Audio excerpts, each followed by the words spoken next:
Hello everyone and welcome back to Shadow Man Stories. I can picture some of you already in bed, maybe some of you just getting home from work. Wherever you are, whatever time it is, I'm glad you're here.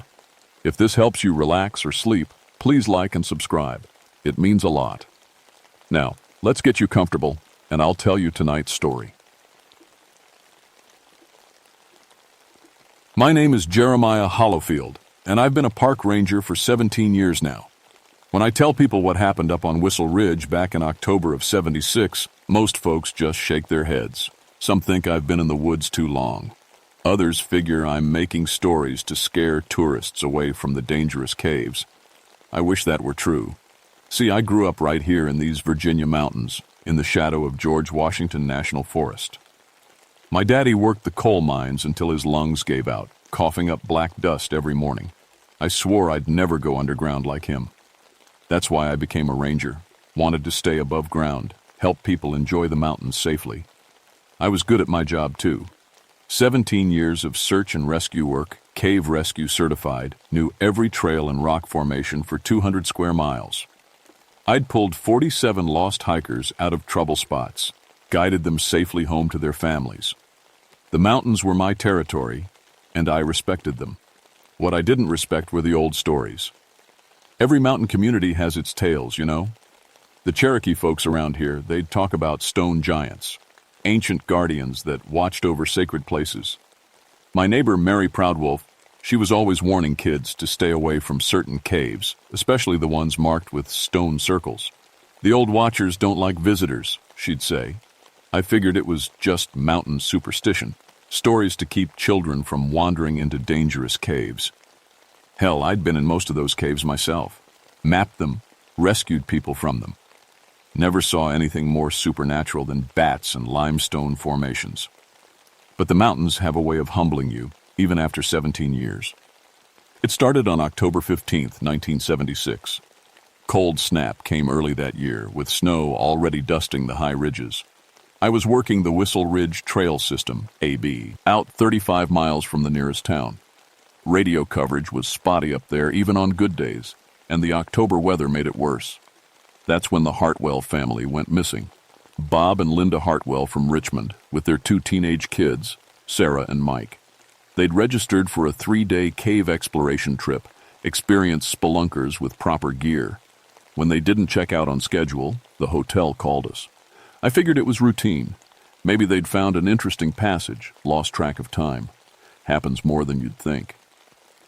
I loaded up my truck with rope rescue gear, extra food, medical supplies, and headed up the mountain road as far as vehicles could go. From there, it was a 10-mile hike to their planned camping spot. The first thing that bothered me was the silence. I'd hiked these trails thousands of times, and the woods always had sounds. Birds calling, squirrels chattering, wind moving through the trees. But as I got closer to the Hartwell campsite, everything went quiet. Even my footsteps seemed too loud on the trail. Then I smelled their campfire before I saw it. The camp was set up proper, good tent placement, fire ring built correctly, food stored high and secure. But the Hartwells weren't there. Their gear was laid out neat and tidy like they'd just stepped away for a minute. Coffee pot still had cold coffee in it. Sleeping bags were rolled up military style. But around their camp someone had built stone cairns. Not little trail markers, mind you. These were massive piles of rock, each one 6 feet tall, arranged in a perfect circle around the campsite. The stones were huge, some weighing 500 pounds easy. It would have taken machinery to move rocks that size, and there was no way to get machinery up here. I checked my compass to mark the location for my report. The needle spun in lazy circles. Couldn't find magnetic north no ma. To which way I turned it. I tapped it, shook it, figured it was broken. That's when I noticed my flashlight was dimming, even though I'd put fresh batteries in that morning. Something was wrong here, but I was still thinking logical. Equipment failure, maybe some kind of magnetic ore deposit affecting my compass. The stone cairns were weird, sure, but maybe the Hartwells had built them for some reason. People do strange things when they're lost or scared. I found their planned cave entrance about a quarter-mile from camp. The opening was completely blocked. Someone had fitted massive stones across the cave mouth, not piled them up messy like a rock slide, but placed them careful and precise like building blocks. Each stone was cut and shaped to fit perfect with the others. No gaps, no loose rocks, just solid wall where the cave opening used to be. I stood there staring at that wall for a good 10 minutes trying to make sense of it. The stones were the same limestone as the cave, but they were shaped too perfect, fitted too tight. It looked like the mountain had just grown closed, sealing itself up. But that was impossible. I radioed back to headquarters, or tried to. Nothing but static. The radio worked fine down at base camp, but up here it was dead. I was on my own until I could hike back down to where the signal worked. I spent the rest of the day searching for another way into the cave system. These limestone caves usually had multiple entrances connected by passages underground. I knew most of them, had mapped them over the years. But every cave opening I found was sealed the same way. Fitted stones, perfect construction, no way through. The temperature was dropping fast and I could feel weather coming in. Mountain weather changes quick in October, and I didn't want to get caught in a storm. I set up camp about 100 yards from the Hartwell's site, downwind from those stone cairns. That's when I started noticing the footprints.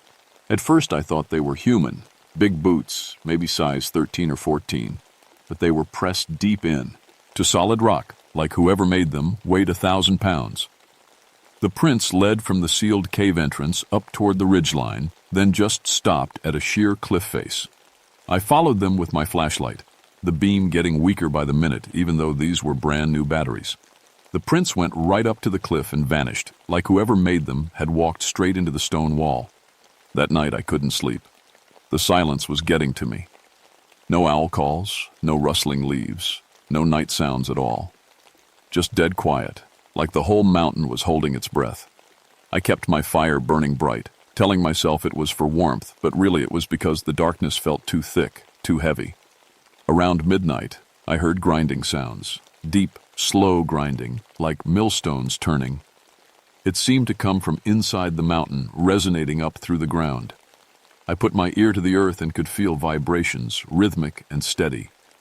Something big was moving down there in the caves. At first light, I hiked up to get radio contact and called for backup. Jake Morrison and Pete Ashworth were both experienced rangers, good men who'd worked plenty of search and rescue with me. I told them about the missing family and the sealed caves, but I didn't mention the footprints or the grinding sounds. Figured they'd think the altitude was getting to me. They arrived by noon, hiking in with full gear. Jake brought his camera. He was always documenting unusual formations for the Park Service. Pete carried extra rope and climbing equipment in case we needed to rappel into the caves from above. "Jesus, Jeremiah," Jake said when he saw those stone cairns.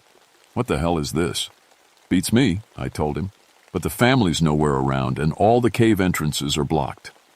Pete was examining the sealed cave mouth, running his hands over those fitted stones. "This is professional work," he said. "Takes skill to cut and place stone like this. But why would anyone seal up a cave system?" We spent the afternoon trying to find another way in. I showed them the massive footprints pressed into solid rock, the perfect stonework, all the weird details that didn't add up. Jake took pictures of everything, documenting it proper. That's when we saw it on the ridge. Just for a second, outlined against the gray October sky, something tall moving along the cliff top. Too tall to be human, maybe 12 feet, walking upright but wrong somehow. It moved smooth and steady like it was floating just above the ground. "You see that?" Jake whispered, pointing up at the ridge. "Yeah," Pete said.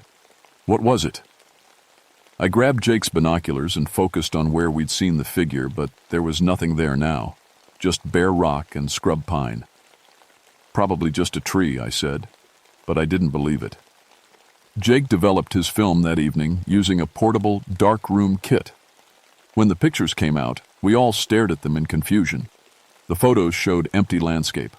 Every shot Jake had taken, the footprints, the sealed caves, even the ridge where we'd seen the tall figure. They all looked normal in the pictures. No impossible footprints pressed into rock. Cave entrances looked natural and open. The ridge was just bare stone. But we could all see the evidence with our own eyes. "Camera must be broken," Pete said, but his voice wasn't confident. That night, we took turns on watch. I took the first shift, Jake the second. Pete would cover dawn. Standard procedure for search and rescue operations, especially when something felt off. At 2 a.m., Jake woke me up for my turn. He looked pale in the firelight. "Anything happen?" I asked. "Keep hearing grinding sounds," he said, "coming from underground.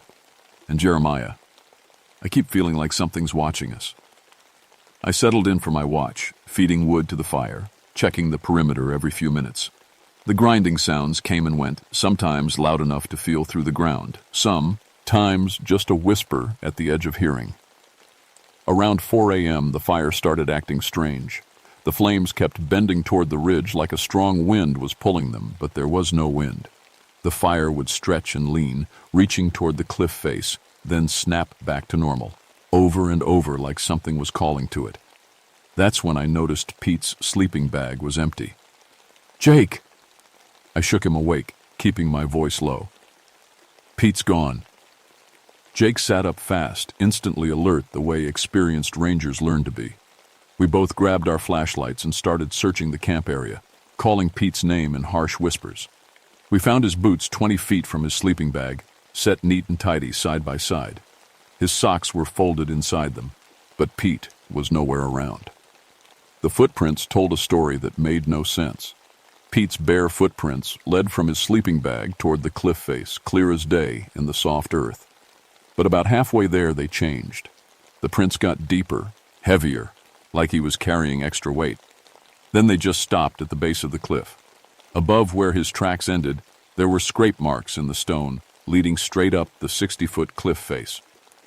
"Nobody climbs 60 feet of rock without gear," Jake said, staring up at those marks, "especially not barefoot." We spent the next hour calling Pete's name, searching every bush and crevice we could find. Nothing. It was like the mountain had just swallowed him up. At first light, we rappelled down from the ridge top, checking every ledge and crack where Pete might have fallen. Jake was a good climber, methodical and careful. We covered every possible spot where a person could be. We found Pete embedded in the cave wall, 40 feet up the cliff face, in a section of limestone that looked smooth and solid. Pete was pressed into the rock like the stone had been soft when he touched it, too. Hen hardened around him. His eyes were open, tracking our movements, but he couldn't speak, couldn't move. The rock held him like concrete, but his chest was moving. He was breathing, somehow. "Pete!" Jake shouted, climbing toward him. "How did you get up there?" Pete's mouth moved, but no sound came out. His eyes were wide with terror, darting back and forth between us and something behind us. I turned around and saw it. The stone giant was standing at the edge of our camp, 12 feet tall and made of living rock. Granite and limestone flowing together like muscles under stone skin, moss growing across its shoulders like hair. Its eyes burned with deep orange light, like coals buried in ash. When it spoke, the voice sounded like boulders grinding together. "You trespass on sacred ground." Jake's camera fell from his hands, shattering on the rocks below.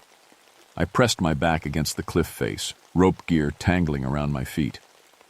"We're just looking for a missing family," I managed to say. "We don't want any trouble." The stone giant took a step toward us, and I swear the ground shook. "The cave sleepers have been disturbed. The sacred places have been violated.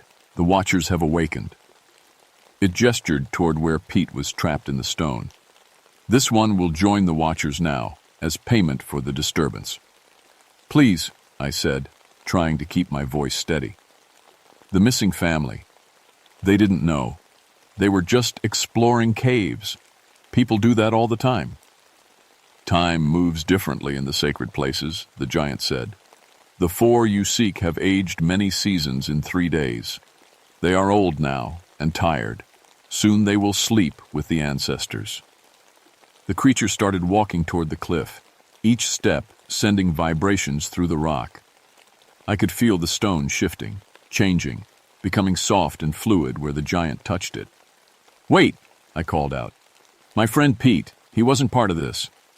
He's a good man, helps people." The giant paused, turning those burning eyes toward me. "You all trespass. You all disturb the sacred sleep. But you, I'm told it studied me for a long moment. You have Cherokee blood, old blood, you could serve instead of sleep. I thought about my great-grandmother's stories, the Cherokee heritage my family had mostly forgotten. Maybe that's why I'd always felt at home in these mountains, why I understood their moods and seasons. What kind of service? I asked. Become a watcher. Guard the sacred places. Keep the sleepers undisturbed. The giant reached toward the stone where Pete was trapped, and I watched the rock flow like thick mud, releasing my friend. Pete collapsed onto a ledge, gasping and shaking, but alive. Choose, the giant said. Serve willingly, or join the ancestors in eternal sleep. I looked at Pete, barely conscious on the ledge, looked at Jake, frozen with terror below. Thought about the missing Hartwell family, aged decades in just 3 days. I'll serve, I said, but you let my friends go, and you release the Hartwell family. The stone giant nodded slowly. It is agreed. But know this, Ranger. Once you accept the watching, you can never truly leave these mountains. The old places will call to you always. The creature moved to the sealed cave entrance and passed its hands over the fitted stones. The wall flowed apart like water, revealing the cave opening. Deep inside, I could see 4 figures walking toward the light. The Hartwells, but changed. Their hair was white, their faces lined with age, their movements slow and careful. As they emerged, I saw they'd aged 40 or 50 years in the 3 days they'd been gone. Bob Hartwell looked like an old man, his teenage kids now middle-aged adults, but they were alive, and their eyes were clear. Time flows strangely in the sacred chambers, Bob said in an old man's voice. We saw wonders and horrors. We learned respect for the old ways. The stone giant turned to me as Jake helped Pete climb down from the ledge, you both of them supporting the aged Hartwell family. You have Cherokee blood, but you have forgotten the old ways, it said. You must learn to be a proper watcher. I nodded, though I wasn't sure what that meant. How do I learn? The elder Mary Proudwolf will teach you. She carries the old knowledge, remembers the proper respect. But first you must understand what you guard. The giant gestured toward the cave opening. Come, see the sacred sleep.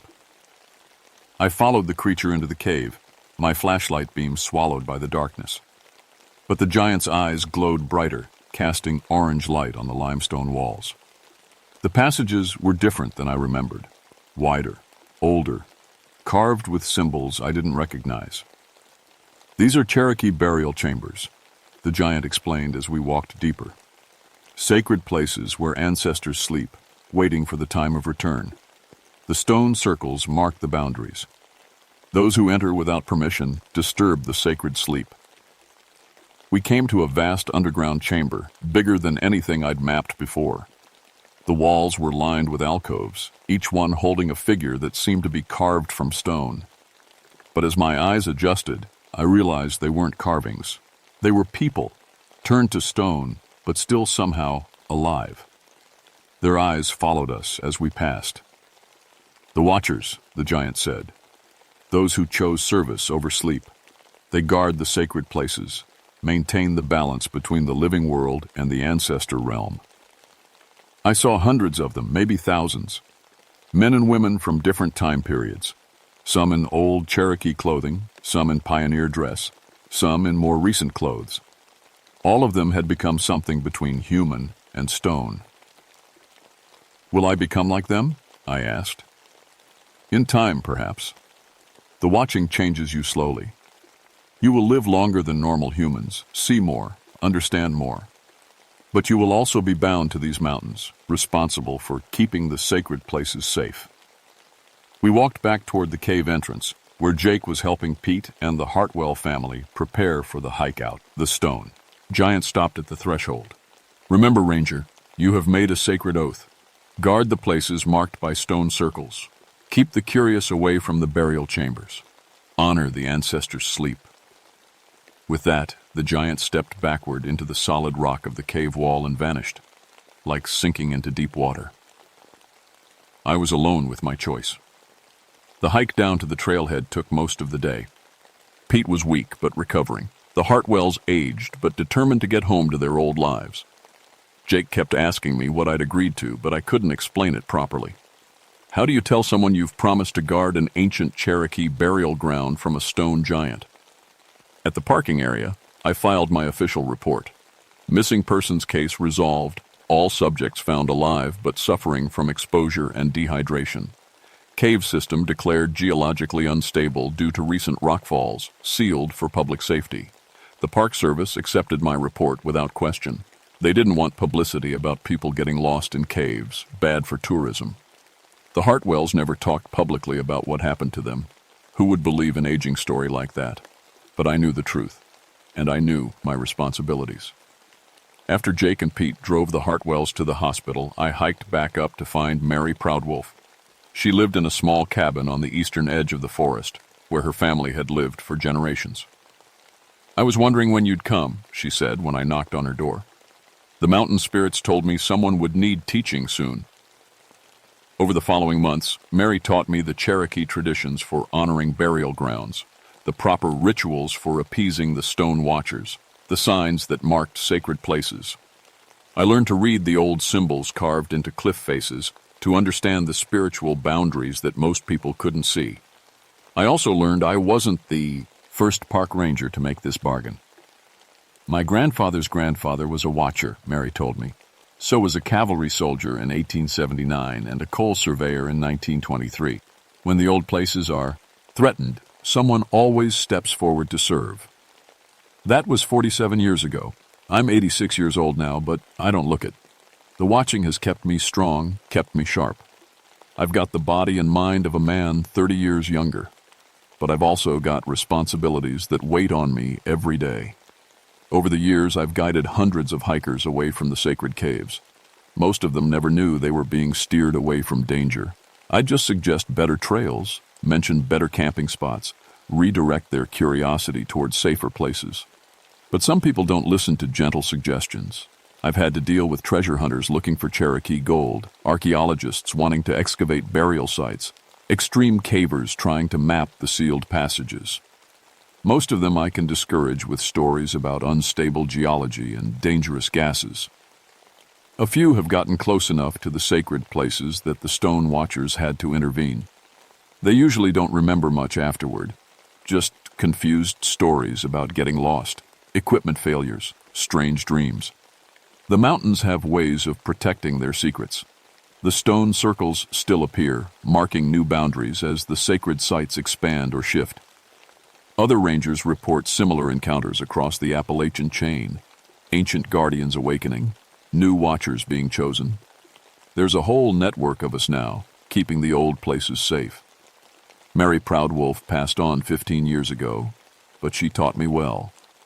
I've become the keeper of the old knowledge in this area, the one who teaches the next generation of watchers when they're chosen, and they are being chosen. The modern world keeps pressing against the sacred places, development, mining, tourism. The ancestors sleep restlessly, and the stone giants wake more often. Just last month, I guided a young archaeology student away from the Whistle Ridge Caves. She was mapping Cherokee sites for her dissertation, full of academic theories and scientific curiosity. Smart girl, but she didn't understand the deeper truths about these mountains. I showed her the stone circles, told her they were natural formations, suggested she focus her research on the documented Cherokee villages instead of the burial caves. She listened, but I could see the questions in her eyes. She'll be back. They always come back. When she does, I'll be watching. That's what watchers do. We guard the sacred places, keep the ancestors' sleep undisturbed, maintain the balance between the living world and the realm of spirits. It's a heavy responsibility, but it's also an honor. These mountains have been home to the Cherokee people for thousands of years. Their burial grounds deserve respect and protection, even if most people don't understand why. So if you ever find yourself hiking in the Appalachian Mountains, especially around cave systems or places marked with stone circles, remember this story. Show respect for the old places. Don't disturb what's meant to stay hidden. And if you see a stone giant watching you from a ridgeline, don't be afraid. Just turn around, walk away, and find somewhere else to explore. The mountains have long memories, and the watchers are always vigilant. Trust me on this. I should know.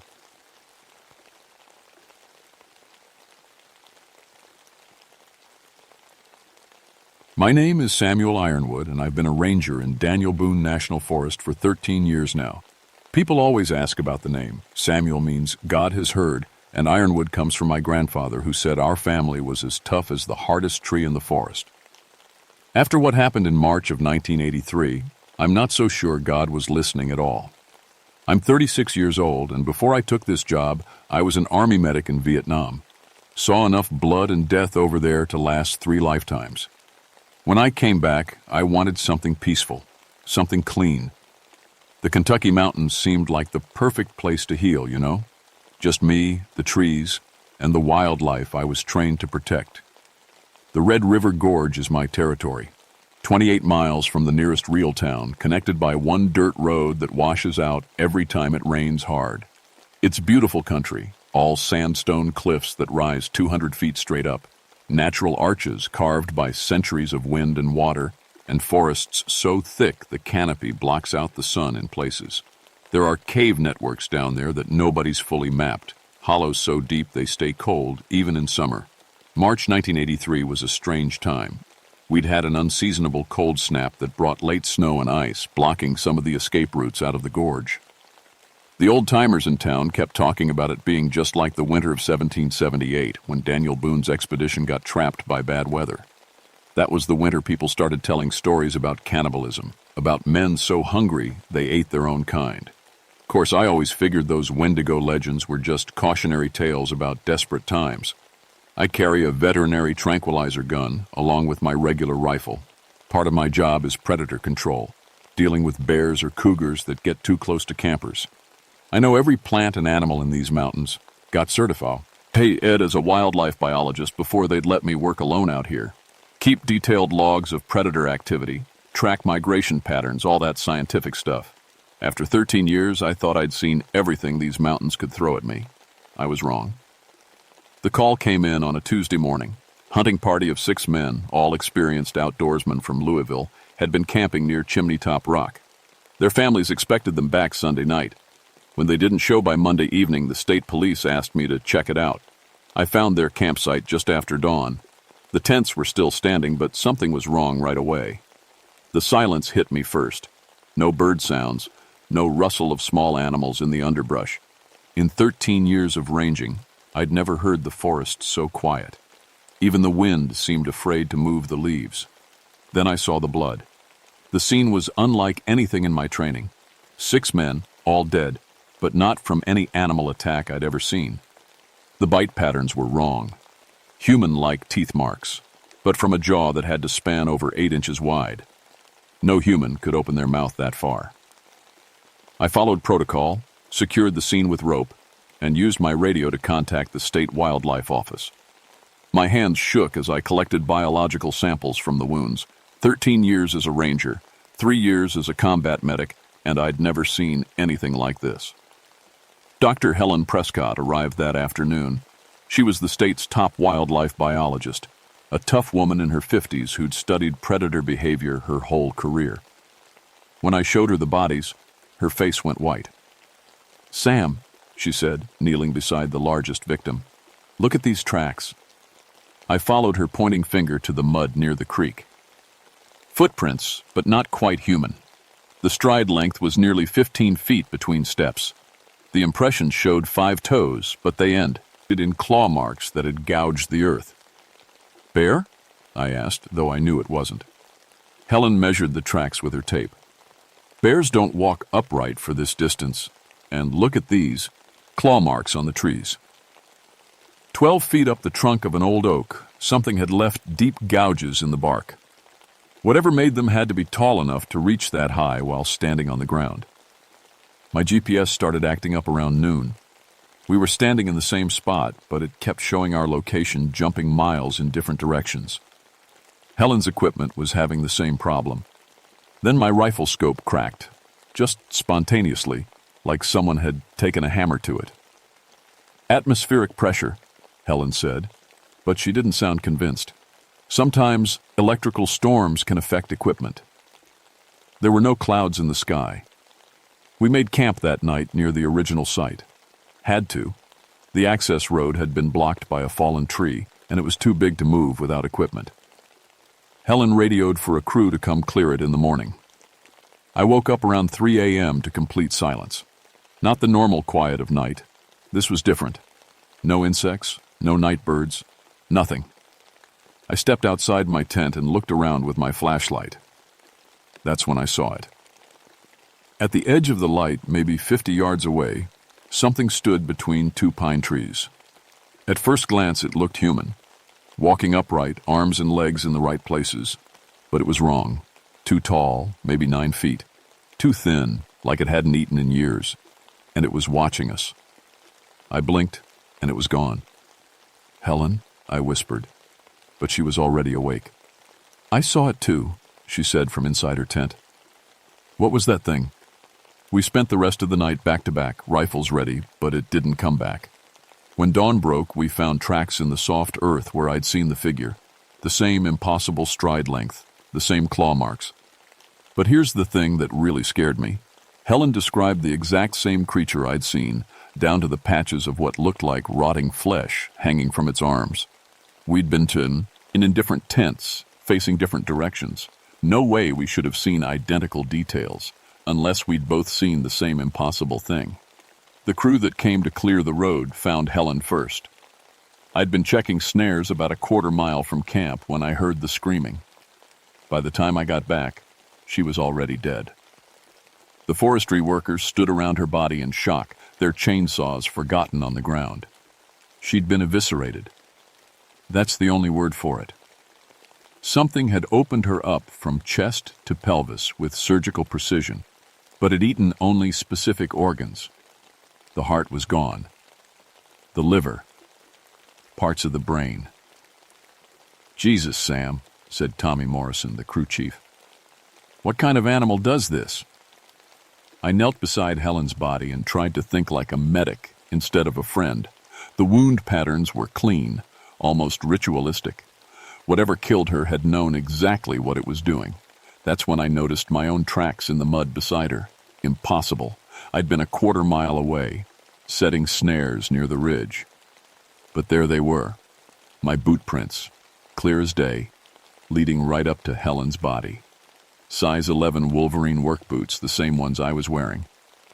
"Tommy," I said carefully, "you and your boys need to get out of here, now."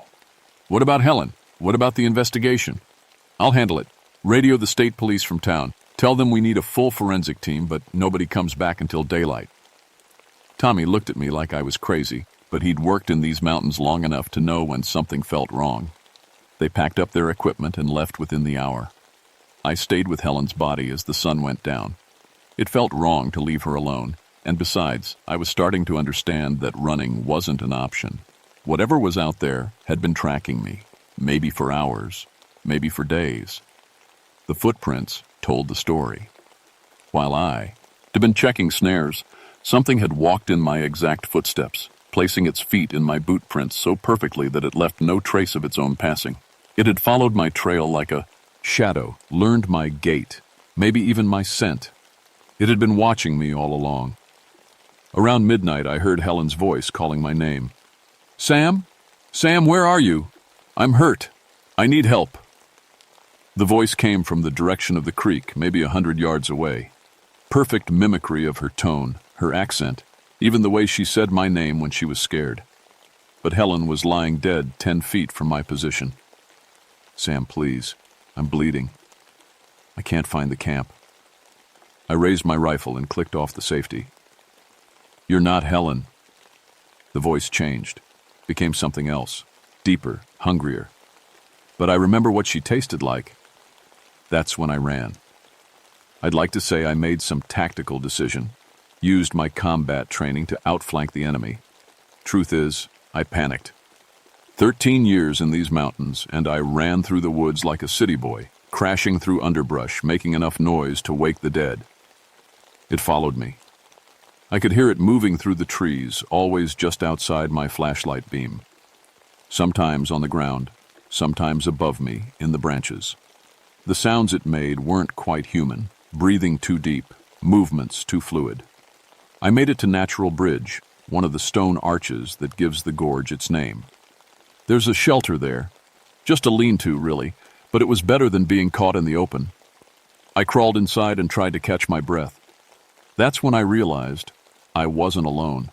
Something was scratching at the stone wall behind me. Slow, deliberate scratches, like fingernails on a chalkboard. I turned my light toward the sound and saw symbols carved into the rock. Fresh cuts, still bleeding sap where they'd been gouged into the stone. They looked like tallies, like someone was keeping count. The scratching stopped. "Samuel Ironwood," said a voice right outside the shelter. My own voice, speaking my own name. 13 years in these hollows, age 36, former Army medic. It knew everything about me. Vietnam veteran, the thing continued, still using my voice. Joined the Rangers for peaceful work. Carries a veterinary tranquilizer gun. Knows every plant and animal in the region. I pressed my back against the stone wall and tried to remember my training. In Nam, we'd dealt with human enemies. This was something else entirely. But you don't know me, Samuel. Do you want to know what I am? The voice shifted, became older, rougher, like someone who'd been screaming for a long time. My name was Marcus Whelan. I was with Daniel Boone's expedition, winter of 1778. We got trapped in these same hollows by ice and snow. Ran out of food in February. By March, we were eating bark and leather. A shadow moved past the mouth of the shelter, 9 feet tall, thin as a scarecrow. I was the first to suggest we draw lots, see who would die so the rest could live. But when my name came up, I ran, hid in these caves like a coward while my friends starved. The shadow stopped, turned toward me. Found them 3 days later. They'd killed and eaten young Timothy Morrison. Divided him up neat and clean like butchers. Saved nothing for me. I could see it now in the moonlight. What had once been a man, stretched and twisted by centuries of hunger. Its face was mostly skull, covered by patches of gray skin that hung like old leather. Yellow teeth, too many of them, filled a mouth that opened too wide. So I took what was left of Timothy, and when that was gone, I took the others, one by one. And I found that human flesh is the sweetest meat of all. It stepped into the shelter. But here's the thing about eating your own kind, Samuel. Once you start, you can't stop. The hunger becomes everything. It changes you, transforms you into something that can never be satisfied. The creature's eyes were black holes in its skull. When it spat, I could smell the decay on its breath. I've been feeding in these mountains for over 200 years, sometimes hikers, sometimes hunters, always careful to leave enough mystery that people blame bears or accidents. It reached toward me with fingers that ended in claws. But you've seen too much, and you smell like fear and desperation, just like I did, all those years ago. The Wendigo, because that's what it was, what it had always been, grabbed my ankle. Its touch was cold as winter stone. I can smell the hunger in you, Samuel. The way you've been avoiding meat since you found those bodies. The way your stomach growls even when you've just eaten. You feel it starting, don't you? The change? It was right. I had been avoiding meat, losing weight, feeling hungry no matter how much I ate. I'd thought it was stress, trauma from finding the bodies. Let me help you embrace what you're becoming. The creature's grip tightened, and suddenly I wasn't in the shelter anymore. I was back in Nam, surrounded by dead soldiers, and I was so hungry I was considering... No, that wasn't me. That was the thing's influence, getting into my head. I still had my flare gun. As the Wendigo leaned closer, promising me that human flesh would end the gnawing emptiness in my belly, I pressed the barrel against its chest and pulled the trigger. The flare burst inside its ribcage like a red star. The creature shrieked and released me, stumbling backward as fire spread across its ancient flesh. For a moment it looked almost human again, a starving man from 2 centuries past, finally feeling pain after years of inflicting it. "This isn't over," it gasped. "The hunger is already in you. Soon you'll understand." It ran into the darkness, trailing flames and the smell of burning meat. I didn't wait to see if it would come back. I ran toward the road, toward civilization, toward anything that might save me from becoming what I'd just seen. The official report blamed everything on a rabid bear. The state closed the Red River Gorge to hunting for the rest of that winter, and I spent 3 weeks in a hospital being treated for exposure and psychological trauma. But the thing was right about one thing. The hunger never went away. I became a vegetarian after that night, couldn't stand the smell of cooking meat. Lost 40 pounds over the following months. My fellow rangers thought it was PTSD from finding the bodies, and maybe it was. Maybe that's all it ever was. But I know better. I still patrol these mountains, but I watch for patterns now. Missing persons reports that cluster around harsh winters. Remains found with impossible bite marks. Hunters who disappear when the snow falls and the food runs out. The thing about Wendigos, and I've done my research since that night, is that they're not born monsters. They're made by hunger and desperation and the choice to cross a line that should never be crossed. 1 becomes 2. 2 becomes 4. The hunger spreads like a disease. Last winter we had 3 separate disappearances in the gorge, all experienced outdoorsmen, all found partially consumed, with bite patterns that the State Wildlife Office attributed to unknown predatory animals. I keep my flare gun loaded now, silver-tipped bullets in my rifle, though I'm not sure that's anything more than superstition. And I never, ever camp alone in these hollows during the hungry times, because sometimes, late at night when the wind is howling through the gorge, I can hear them calling to each other. Multiple voices now, echoing off the canyon walls, the sound of things that used to be human, sharing the locations of fresh meat. My name is Samuel Ironwood, and I've been a ranger in Daniel Boone National Forest for 13 years. If you're planning to hunt or camp in the Red River Gorge, especially during winter, take my advice. Never go alone. Never stay after dark. And if you hear someone calling your name from the darkness, someone whose voice sounds familiar but who shouldn't be there, don't answer. Just run, because the hungry hollow has been feeding for over 2 centuries now, and it's always looking for more. The hunger never stops.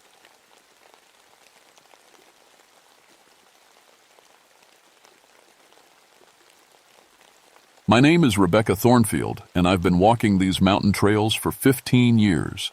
People ask me why I became a park ranger, and the simple answer is that the mountains don't lie to you. They don't promise things they can't deliver, and they don't leave you wondering what went wrong. After my divorce, when everything I thought I knew about my life fell apart, the Great Smoky Mountains became my home in a way no house ever had. I specialize in trail maintenance and waterfall safety. It's dangerous work that most people don't think about when they're taking selfies at scenic overlooks. These mountains have killed plenty of folks who didn't respect them. Slippery rocks, sudden weather changes, flash floods. I've seen it all. I've coordinated 73 successful missing person searches in my time here, and I carry the weight of the 3 we never found. The summer of 1991 was different, though. The drought that year was the worst anyone could remember. Water levels dropped so low that places that had been underwater for decades suddenly appeared, like the mountains were revealing their secrets. Old foundations from logging camps, rusted equipment from the Civil War, even older things that made you wonder what kind of people lived here before the Cherokee. It was August when Sarah Mitchell came stumbling into the visitor center, her face white as mountain mist. She'd been hiking the Cataract Falls Trail alone, something I always tell people not to do, but they never listen. The falls are 6 miles from the nearest parking area, no cell service, and the trail gets tricky after the first 2 miles. "There's someone trapped down there," Sarah kept saying, gripping my arm so tight her nails left marks. "A woman. She's been screaming for help for hours." I grabbed my gear, water rescue ropes, first aid kit, radio, and my climbing harness. The Cataract Falls D's drop 80 feet into a series of pools that connect to underground caves. During normal water levels, the pools are 20 feet deep. With the drought, they were down to maybe 8 feet, which made the rocks more dangerous, not less. "Where exactly did you hear this woman?" I asked as we hiked back toward the falls. "Right at the bottom of the main drop. She sounded like she was in the water, but I couldn't see anyone. The screaming just kept echoing off the rocks." I knew those rocks. Every ranger in the Smokies knew about the acoustic tricks at Cataract Falls. Wind would hit the cave openings just right and create sounds that could fool anyone. Hollow moaning, whistling, even sounds that could pass for voices if you were scared enough. I'd explained it to dozens of hikers over the years, but as we got closer to the falls, I heard it too. It wasn't wind. It wasn't rocks settling or water dripping in caves. It was a woman's voice, clear as day, screaming for help from somewhere down in the pools. The sound bounced off the canyon walls, so you couldn't tell exactly where it was coming from, but it was definitely human. "Stay here," I told Sarah, and started making my way down the treacherous slope beside the falls. The drought had revealed things I'd never seen before. There were carved symbols on some of the rocks, Cherokee markings, I thought, and there was an opening in the cliff face that had been completely underwater before. A cave entrance, just big enough for a person to crawl through. The screaming was coming from inside that cave. I called out as loud as I could. "Hello? Can you hear me? I'm a park ranger. Where are you?" The screaming stopped immediately. The silence that followed was somehow worse than the noise had been. I waited, listening to my own breathing and the reduced trickle of the falls, but there was nothing. That should have been the end of it. A no response meant either the person had moved deeper into the cave system, which was dangerous but possible, or they'd been swept away by underground currents. Either way, it was time for a full search and rescue operation with proper equipment and backup. But as I started to climb back up to where Sarah was waiting, I heard something that made my blood go cold. A woman's voice, clear and close, saying, "Please don't leave me." I spun around looking for the source, but there was nothing. Just rocks and shallow water and that dark cave opening staring at me like an eye. "Where are you?" I called out. No answer. I made the decision that would change everything. I tied off my rope to a solid boulder and rappelled down into the largest pool, right in front of the cave entrance. The water was cold enough to take my breath away, even in August, and it was deeper than it looked. My boots didn't touch bottom until I was chest deep. That's when I saw her. A woman in the water, maybe 20 yards away near the far edge of the pool.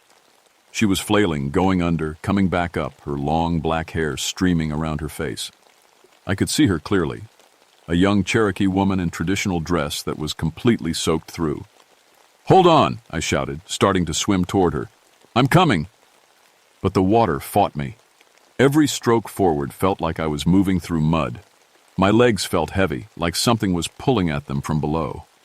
The woman kept going under and coming back up, her arms reaching toward me, her mouth open in a scream I couldn't hear anymore. I was maybe 10 feet away when she looked directly at me, and I saw her eyes. They were empty. Not blind. Empty. Like looking into two holes that went down forever. Then she was gone.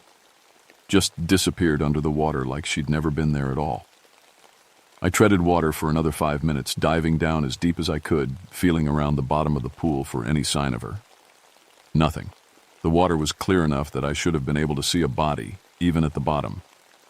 When I finally climbed out, Sarah was standing at the top of the slope, staring down at me with a strange expression. "Did you find her?" she asked. "Find who?" "The woman you were trying to save. I saw you swimming out there, reaching for someone." I looked back at the pool. The water was perfectly calm now, just reflecting the afternoon sky. "There wasn't anyone there," I said. But we both knew that wasn't true. The next morning I filed my incident report and tried to forget about what I'd seen. Park Service protocol is clear about search and rescue operations. You document everything, you follow procedure, and you don't let your imagination fill in gaps in the evidence. No missing person reports had been filed. No abandoned cars in the parking areas. No permit applications for solo hikers in the Cataract Falls area, but I couldn't stop thinking about those empty eyes. I decided to go back to the falls with proper equipment. If someone had drowned in that pool, I needed to find the body. I've recovered drowning victims before, and it's never easy, but it's part of the job. People deserve to be found. Their families deserve to know what happened. Ranger Michael Branson volunteered to come with me. Mike was newer to the Smokies, only 3 years, but he was solid. Former military, good with ropes and rescue equipment, and most importantly, he didn't think I was losing my mind when I described what I'd seen. Could have been someone from the Cherokee Reservation, he suggested as we hiked toward the falls. Maybe she was visiting the sacred sites and had an accident. In traditional dress? Why would she be wearing ceremonial clothing to go hiking? Mike shrugged. People do strange things. Maybe it was some kind of spiritual thing. We reached the falls around noon. The sun was directly overhead, burning off the morning mist and making the reduced water flow look even more pathetic. I pointed out the cave entrance that the drought had revealed. That's where the voice was coming from, I said, and where I saw the woman in the water. Mike studied the pool with professional interest. Water's clear enough to see bottom. If there's a body down there, we'll find it. We suited up in our diving gear, not full scuba, just masks and snorkels, but enough to do a thorough search of the pool. The plan was simple: work our way around the perimeter, then do a grid search of the deeper areas. The water was even colder than I remembered. We worked methodically, checking every rock formation, every shadowy area where a body might have settled. The pool was deeper than the drought conditions suggested. There were underwater channels that connected to other parts of the cave system. But there was no sign of a drowning victim. What we found instead was worse. In the newly revealed cave just above the current waterline, there were human bones, old bones, scattered around a small chamber like someone had been living there, or died there. Jesus, Mike whispered, his voice echoing off the cave walls. How long have these been here? I examined them carefully. I'm not a forensic expert, but I know enough to tell the difference between recent remains and historical ones. These bones were old, decades, maybe longer. Some still had fragments of cloth attached, cloth that looked like it had once been traditional Cherokee dress. We need to contact the Cherokee Cultural Office, I said. These could be ancient burial remains. That's when we heard the screaming again. It started soft, like someone crying in the distance. Then it got louder, more urgent, until it was echoing through the entire cave system. The same woman's voice I'd heard the day before, calling for help. Mike and I looked at each other. The sound was coming from deeper in the cave, but we could see that the passages were completely flooded beyond where we stood. There's no one back there, Mike said, but his voice was shaky. There can't be. The screaming stopped abruptly, replaced by a sound that made both of us scramble toward the cave entrance. Footsteps. Someone walking through ankle-deep water, coming toward us from the flooded passages. We reached the cave mouth at the same time and dove into the main pool, swimming hard for the opposite bank. Behind us, I could hear someone, or something, entering the water. The splashing sounded wrong, like it was coming from too many places at once. We hauled ourselves out of the pool and up onto the rocks, gasping and looking back at the cave. There was nothing there. No one in the water. No footsteps. Just the quiet trickle of the falls and our own heavy breathing. What the hell was that?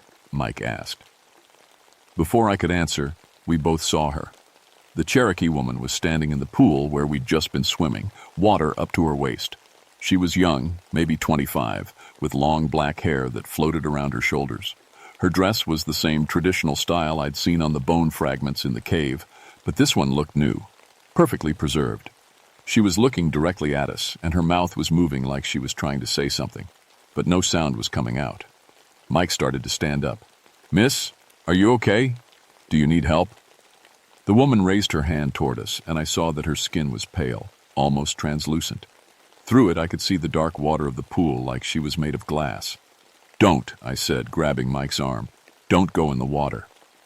But he was already moving, sliding down the rocks toward the pool. She needs help, he said, and there was something strange in his voice, like he was talking in his sleep. The woman began to sink down into the water, slowly, her hand still reaching toward Mike. Her mouth opened in a silent scream, and I could see that her tongue was black, like she'd drowned a long time ago. "Mike!" I shouted. He dove into the pool and swam, toward where the woman had disappeared. I watched him dive down again and again, searching for her in water that was crystal clear. There was nowhere for anyone to hide, but he kept diving, staying down longer each time until I was afraid he was going to drown himself. When he finally came up for the last time, his lips were blue and he was shivering so hard he could barely swim to shore. "She was right there," he kept saying as I helped him out of the water. I felt her hand. She was trying to pull me down with her. I looked back at the pool. The water was perfectly calm, reflecting the afternoon sky like a mirror. But in that reflection, I could see something moving deep underwater. A shape that looked like a woman in a long dress, walking along the bottom of the pool toward the cave. That night, back at the ranger station, I started researching the history of Cataract Falls. What I found changed everything. The Cherokee called it Nvi Asgaya, the Screaming Woman Ridge. According to the tribal records I found at the Cultural Center, a young Cherokee woman named Ayanna had died there in 1838, just before the Trail of Tears. She had been promised in marriage to a man she didn't want, and rather than be forced into the arrangement, she chose to drown herself in the sacred pools. But the story didn't end there. For over 150 years, people had reported hearing a woman screaming near the falls. Hikers would find their equipment mysteriously moved or damaged. Strong swimmers would suddenly find themselves struggling in water that should have been easy to navigate. And there were the disappearances. 3 people over the decades who had gone to the falls alone and never came back. Mary Sequoia, an elder from the Cherokee Reservation, agreed to meet with me after I called the cultural office about the bones we'd found. "You shouldn't have gone in that water," she said when I described what Mike and I had experienced. "Ayanna is still there, still drowning. She pulls others down with her because she doesn't want to be alone." "That's impossible," I said. But even as I said it, I was thinking about the woman I'd seen, about Mike's strange behavior in the pool. Mary looked at me with the kind of patience that comes from dealing with skeptical white people her whole life. "You found her bones, didn't you? In the cave where she used to hide from the marriage arrangements?" I nodded. She's been waiting all this time for someone to understand her story, to acknowledge what she chose instead of what was forced on her. Over the next 2 weeks, 3 more hikers reported supernatural encounters at Cataract Falls. A couple from Ohio said they saw a young Cherokee woman standing in the pool, beckoning them to come swimming. A solo hiker from Atlanta swore that someone had untied his climbing rope while he was rappelling down beside the falls. He'd fallen 15 feet and broken his ankle, but insisted that he'd secured the rope properly, and Mike started going back there on his own. I found out when his supervisor called looking for him. Mike had been taking his days off and spending them at the falls, sometimes staying overnight. When I confronted him about it, his explanation chilled me. "She needs help," he said, and his eyes had the same distant look they'd had that day in the pool. "She's trapped down there, and I'm the only one who can save her." "Mike, listen to me. What we saw wasn't real. It couldn't be real." But he wasn't listening. He was already planning his next trip to the falls, talking about bringing deeper diving equipment, about exploring the underwater caves more thoroughly. I knew I had to stop him before he got himself killed. The confrontation came on a Thursday evening in late August. I'd followed Mike to the falls, staying far enough back that he wouldn't see me. I watched him suit up in full scuba gear, equipment he'd borrowed from the water rescue team without authorization, and enter the pool. Him went straight to the spot where we'd seen the woman, dove down, and didn't come back up for almost 10 minutes. When he finally surfaced, he wasn't alone. The Cherokee woman was floating. Next to him, her long dress spreading around her like dark water. She had her arm around his waist, and she was pulling him back down toward the bottom of the pool. Mike wasn't fighting her. He was helping her, holding on to her as they both sank into the depths.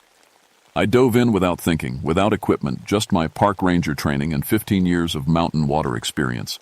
The cold hit me like a physical blow, but I pushed through it, swimming down toward where I'd seen them disappear. The water was different now, thicker, darker, like swimming through ink. I could barely see my own hands in front of my face. but I could feel movement around me, something large circling in the water below. My lungs were burning when I finally found Mike. He was sitting on the bottom of the pool, maybe 20 feet down, his air mask torn away, staring up at me with wide, empty eyes. His mouth was open like he was trying to scream, but only bubbles came out. And she was there with him. The Cherokee woman, Ayanna. She was sitting beside Mike with her arm around his shoulders, like they were old friends having a conversation. Her eyes weren't empty anymore. They were full of sadness and longing and something else. Hunger. She looked at me and smiled, showing teeth that were black with decades of lake water. Then she pointed upward, toward the surface. "Your turn," she seemed to say without speaking. I grabbed Mike under his arms and kicked hard for the surface, fighting against something that felt like invisible hands trying to pull us both back down. The woman followed us up, her dress streaming behind her like seaweed, her pale hands reaching for my legs. We broke the surface together, me, Mike, and something that should have been dead for over 150 years. Mike was unconscious but breathing. I dragged him to the rocky shore and started CPR, pumping water out of his lungs with you, Heil keeping one eye on the pool. The woman was still there, floating in the center, watching us. "Please," I said to her, not sure why I was talking to a ghost, but unable to stop myself. "Let him go. He was just trying to help you." She tilted her head like she was considering my request. Then she began to sink back down into the water, slowly, her eyes never leaving mine. Just before she disappeared completely, I heard her voice, clear as if she was standing right next to me. "Come back alone. We need to finish this." Mike coughed up lake water and opened his eyes. "Rebecca? What happened?" I looked back at the pool. It was perfectly calm again, just reflecting the late afternoon sky. But I knew she was still down there, waiting. And I knew I would have to go back. I spent 3 days researching everything I could find about Ayanna and the events of 1838. What I discovered broke my heart and helped me understand why she was still trapped at the falls. Ayanna hadn't just been avoiding an unwanted marriage. The man she was promised to was a white trader who had bought her from her father with whiskey and trade goods. She would have been taken away from her people, her land, her identity. Drowning herself wasn't just about refusing marriage. It was about choosing to die Cherokee rather than live as property. But no one had ever acknowledged her choice. No one had honored her decision or given her a proper burial according to Cherokee customs. She'd been dismissed as a suicide, her bones left in the cave, her story forgotten except as a ghost tale to scare tourists. Mary Sequoia agreed to help me, but she was worried. "Ayanna has been angry for a very long time," she warned. "She may not want to be helped anymore. Sometimes spirits get lost in their pain." "What do I need to do?" "You need to acknowledge her choice, her courage. You need to help her understand that Shaz, he doesn't have to keep drowning. But you'll have to go into the water to do it." The thought of entering that pool again made my skin crawl, but I knew Mary was right. Whatever Ayanna had become, she deserved to have her story told properly. She deserved to rest. I went back to Cataract Falls alone on a Sunday evening, carrying the things Mary had given me. Sacred tobacco, sweet grass, and a small piece of turquoise that had belonged to her great-grandmother. The plan was simple. Enter the pool, find Ayanna, and perform the acknowledgement ceremony that Mary had taught me. What I hadn't planned for was how angry she would be. The moment I entered the water, I felt her presence. The temperature dropped so fast that ice crystals began forming on the surface of the pool. The water itself seemed to thicken, making it hard to move my arms and legs. Then she appeared, rising from the depths like a nightmare made real. This wasn't the sad, translucent woman I'd seen before. This was something furious and powerful, her eyes burning with 150 years of accumulated rage. Her traditional dress had turned black with lake water and decay, and when she opened her mouth, I could see that her throat was full of dark water that spilled out when she tried to speak. "You came back," she said, and her voice echoed from every direction at once. "Good. Now you can stay with me forever." She moved through the water faster than should have been possible, her hands reaching for me. I tried to swim away, but it was like moving through mud. The water itself was working against me, pulling me down toward the bottom of the pool. "Ayanna," I gasped, fighting to keep my head above water. "I know your story. I know what they tried to do to you." She paused, floating just a few feet away from me. "You know nothing. I know you chose to die free rather than live as someone's property. I know you were brave." For a moment, her expression softened. "They said I was weak. They said I took the coward's way. They were wrong." But then her anger returned, stronger than before. "It doesn't matter now. I've been alone too long. The pain is all I have left." She lunged for me, her fingers closing around my ankle like iron shackles. I felt myself being pulled down into the dark water, my lungs burning as I fought not to breathe in the lake. This was where Mike would have died if I hadn't gotten to him in time. This was what had happened to the 3 people who had disappeared over the decades. They were all down here somewhere, sitting on the bottom of the pool with empty eyes, keeping Ayanna company in her eternal drowning. But I still had the sacred items Mary had given me. Fighting against Ayanna's grip, I managed to pull out the small pouch of tobacco and sweetgrass. Even underwater, they seemed to glow with their own light. Ayanna hissed and pulled back, her hold on my ankle loosening. I kicked hard for the surface, gasping for air when I broke through. Ayanna followed me up, but now she looked more curious than angry. "What is that?" she asked. "Gifts," I said, treading water in the center of the pool. "To honor your choice, to help you rest." I began the ceremony Mary had taught me, speaking the Cherokee words as best I could, offering the tobacco to the 4 directions, burning the sweetgrass on a piece of driftwood. Ayanna watched from a few feet away, her expression changing from suspicion to wonder. "You're acknowledging my choice?" she whispered. "Yes. You chose freedom over slavery.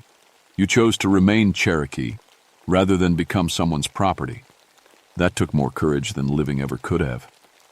Tears began flowing down her translucent cheeks. Not lake water this time, but real tears. "I've been so angry for so long. I forgot why I made that choice in the first place." "You can let go of the anger now," I said, placing the turquoise stone in the water between us. "Your choice has been honored.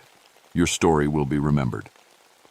Ayanna looked, down at the stone, then back at me. "What about the others? The ones I pulled down?" "Release them. They don't belong here any more than you do." She closed her eyes and spread her arms, wide. The water around us began to warm, and I felt something like a current flowing through the pool. At the bottom, I could see shapes rising, the people who had disappeared over the years, floating up from the depths with peaceful expressions on their faces. They reached the surface one by one and dissolved into mist, finally free to move on. "Thank you," Ayanna said, and her voice was different now, younger, more at peace. "I can hear them calling me home." She began to fade, becoming more translucent with each passing moment. "Will you make sure my bones are buried properly?" "I promise." She smiled, and for a moment I could see the young woman she had been before anger and pain had twisted her into something else. "Tell them I chose love over fear. Tell them I chose to be Cherokee." Then she was gone, dissolved into the mountain mist that rose from the pool. The water was normal again, cold mountain runoff, nothing more. I swam to shore and climbed out, exhausted but alive. Behind me, Cataract Falls continued its eternal flow, but the screaming had stopped forever. The Cherokee Nation conducted a proper burial ceremony for Ayanna's remains 3 weeks later. Mary Sequoia and a dozen other tribal elders came to the falls with sacred songs and traditional offerings. We moved her bones from the hidden cave to a marked grave on Cherokee land, where her choice would be remembered and honored. The Park Service officially recognized the site as a place of historical and cultural significance. A small plaque now stands near the falls, telling Ayanna's story, not as a ghost tale, but as the true account of a young Cherokee woman who chose death over dishonor. Mike recovered completely from his experience, though it took him months to feel comfortable near water again. He transferred to a different park eventually, somewhere with more mountains and fewer lakes. We saint. He'll keep in touch, and sometimes we talk about what we experienced. Neither of us fully understands what happened, but we both know it was real. I still work these mountains, still coordinate search and rescue operations, still explain to tourists that the Smokies can be dangerous if you don't respect them. But I never go to Cataract Falls alone anymore. Not because I'm afraid of Ayanna. I know she's at peace now, but because the experience changed something in me. I understand now that these mountains hold more than just natural beauty. They hold stories, some of them painful, some of them forgotten. They hold the spirits of people who lived and died here long before the Park Service existed, people whose experiences deserve to be remembered accurately, not turned into entertainment. Mary Sequoia taught me that the Cherokee have always known the mountains are alive with memory. Every stream, every ridge, every waterfall has witnessed events that shaped the people who called this land home. Some of those memories are joyful, but others carry pain that can last for generations if it's not properly acknowledged. The Screaming Woman Ridge is quiet now, but I know there are other places in these mountains where similar stories wait to be told.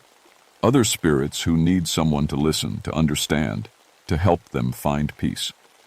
Last month I got a call about strange sounds near Ramsey Cascades, voices speaking in an old dialect, the sound of crying that seems to come from the rocks themselves. The caller described seeing figures in Civil War uniforms walking along the creek at night. I'm going to investigate next week, and this time I'll bring Mary Sequoia with me from the start. Whatever we find, whatever story needs to be told, I'll make sure it's heard. Because I learned something important from Ayanna. Sometimes the dead don't want revenge. Sometimes they just want to hear truth to be acknowledged, their choices to be understood, their pain to be honored rather than dismissed. The mountains remember everything, and sometimes, if you listen carefully enough, they'll trust you with their secrets. But you have to be willing to believe that some stories are worth more than just telling around a campfire. Some stories demand action, demand justice, demand that we look honestly at the painful parts of history instead of turning them into entertainment. Ayanna's story ended with peace, but only because someone was finally willing to see her choice as an act of courage rather than despair. I wonder how many other spirits are out there, waiting for someone to understand that their pain has meaning, that their choices mattered. The Smokies are full of such stories, and I intend to keep listening. After all, it's my job to protect these mountains and the people who visit them. But now I understand that people includes more than just the living tourists who hike our trails. It includes the Cherokee woman who chose freedom over slavery, the Civil War soldiers who died far from home, the loggers and settlers and all the others whose bones rest in this mountain soil. They're part of this place too, and they deserve to have their stories told with respect and truth. My name is Rebecca Thornfield, and I've been walking these mountain trails for 15 years. But only now am I beginning to understand what I'm really protecting. The mountains don't lie to you. They remember everything, and if you're willing to listen, really listen, they'll share their secrets. But be warned, once you hear those secrets, you can never unhear them, and you'll spend the rest of your life making sure they're never forgotten again. That's a responsibility I'm willing to carry, because some stories are too important to let die, even if telling them means admitting that our world holds more mystery than we're comfortable acknowledging. The Screaming Woman Ridge is silent now, but the story lives on. And that, I think, is exactly what Ayanna wanted all along.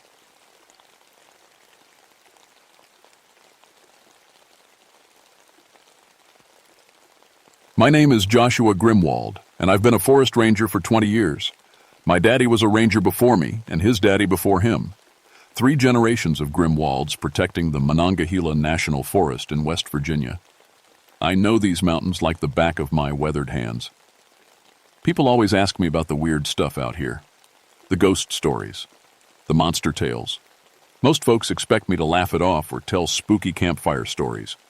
Truth is, I used to be the biggest skeptic around. Werewolf sightings? Just rabid wolves, I'd say. Strange howls in the night? Coyotes. Maybe a mountain lion. I had 20 years of experience backing up my explanations. The Cranberry Wilderness is my beat.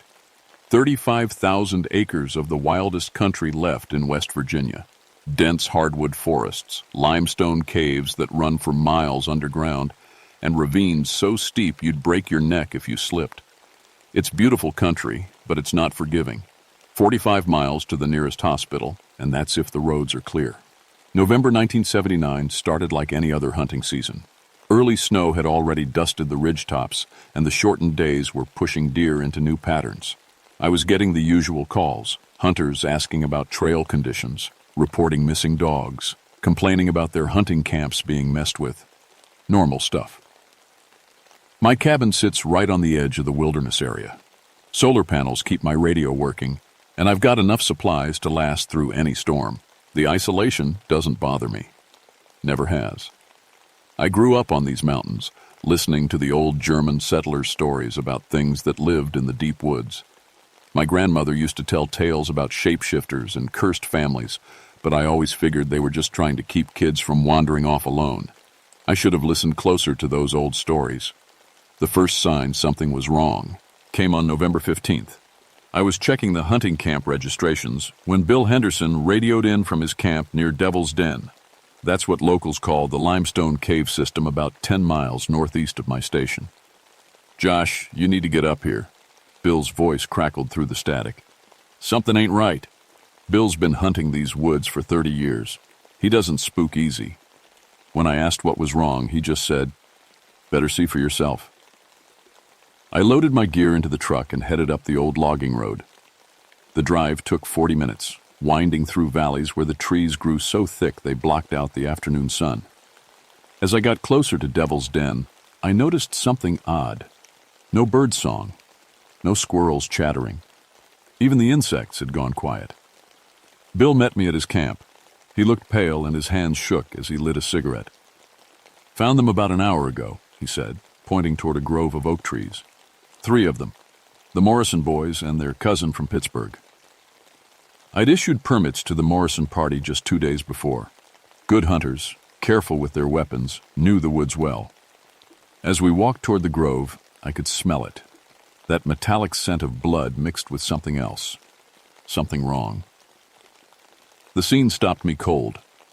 20 years of finding lost hunters, dealing with hunting accidents, even a few bear attacks. Nothing had prepared me for this. The 3 men were scattered in a rough circle, maybe 20 feet apart. At first glance, it looked like a predator attack. But the bite patterns were all wrong. I knelt beside the first body, trying to keep professional. The throat had been torn out by something with massive jaws, but the bite radius was too big for any wolf, too precise for a bear. And there were drag marks, long gouges in the earth like something had been playing with its prey. "Josh?" Bill called from across the clearing. His voice was higher now, scared. "Look at these tracks." I followed him to the edge of the oak grove.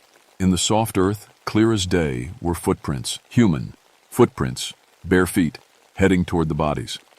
But here's what made my skin crawl. About 10 feet from the first body, the human prints just changed, became something else. Wolf paws, but bigger than any wolf I'd ever seen. The transition was gradual, like watching a person slowly turn into an animal, one step at a time. I secured the scene and called it in on my radio. State police, wildlife management, coroner, the whole official response. But even as I went through the motions, those tracks kept pulling at my mind.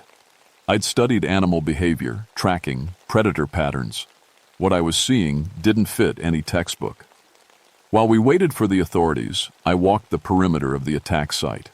The tracks told a story that made no sense. Multiple attackers, moving in a coordinated pattern like a wolf pack. But wolves had been gone from these mountains for decades, and these prints were huge, bigger than any eastern wolf that ever lived. Dr. Amanda Hartwell arrived with the state police. She was the wildlife biologist I worked with most often, a sharp woman who knew predators better than anyone in West Virginia. When she saw the bite marks, her face went white. "Josh, what kind of animal has jaws this size?" she asked, crouching beside one of the bodies. I showed her the tracks. Amanda studied them for a long time, taking measurements, making notes. Finally, she looked up at me with confused eyes. "The human prints are size 12 work boots," she said. "But look at this stride length as they transition. It's like watching someone change their entire bone structure while walking." The official investigation lasted 3 days. The coroner ruled it a bear attack, despite Amanda's protests about the bite patterns. The state police filed their reports and left. Case closed as far as they were concerned. But Amanda and I weren't satisfied. We knew what we'd seen, and it didn't match any known animal.